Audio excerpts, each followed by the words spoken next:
ഭൂതത്താൻകെട്ടിൽ 6 മാസമെങ്കിലും boat സർവീസിന് സൗകര്യമൊരുക്കണമെന്ന് justice V Mohanan commission മുമ്പിൽ നിർദ്ദേശമുയർന്നു. ഭൂതത്താൻകെട്ടിൽ സംഘടിപ്പിച്ച തെളിവെടുപ്പിലാണ് ഇക്കാര്യം ഉന്നയിക്കപ്പെട്ടത്. ജലഗതാഗത മേഖലയിലെ അപകടങ്ങൾ ആവർത്തിക്കാതിരിക്കുന്നതിന് പരിഹാരമാർഗങ്ങൾ നിർദ്ദേശിക്കുന്നതിനായി സർക്കാർ നിയോഗിച്ചിട്ടുള്ള കമ്മീഷന്റെ തെളിവെടുപ്പ് ജില്ലയിൽ പൂർത്തിയായി.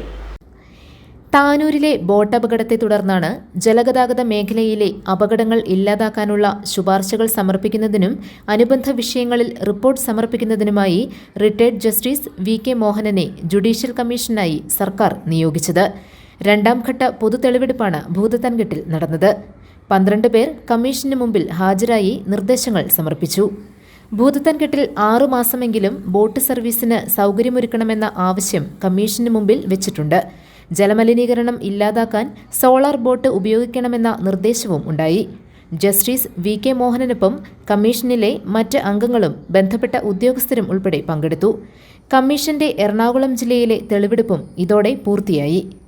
GTV news, Kothamangalam.